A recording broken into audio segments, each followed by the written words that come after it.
जो पाकिस्तान में रहकर हिंदुस्तान का नारा लगाते हैं, जो पाकिस्तान में रहकर हिंदुस्तान का नारा लगाते हैं, वो अपने बाप का औलाद होकर भी हिंदुस्तान को पापा कह करके बुलाते हैं।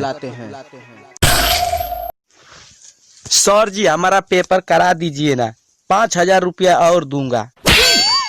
अबे मास्टर गांड फाड़ दूंगा गांड। अबे क्या हुआ? रोज रोज उठकर मैंने हिंदी और मैथ का पढ़ाई किया, रात भर जाग जाग के पढ़ाई किया। साले ने मेरा 25-26 पेपर ने पकड़ लिया, साले पैसा ले लेकर। काहे हनुमान, हमारे को वीडियो उड़ के वायरल करावा ना। हाँ हाँ तुम्हारा वीडियो वायरल करेंगे, लेकिन तुमको एक हमारा काम करना पड़ेगा। क्या करे के पड़ी?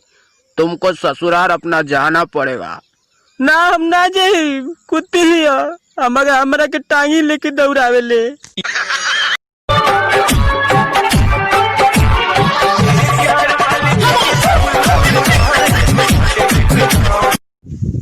जानू सोना आई लव यू।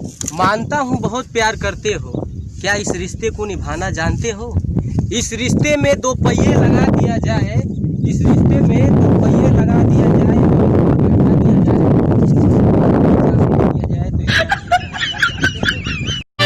मेहरा रू रखे खातिर चाहे ला करे जा, इतने में तोहारा बिगड़ जाला भेजा।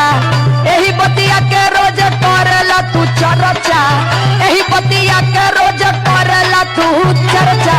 नैहर पहुँचा दा जबकि सफर ना खर्च। अरे पीछे पड़ी, अरे राम पीछे पड़ी हो कलूटी, हमारे पीछे पड़ी।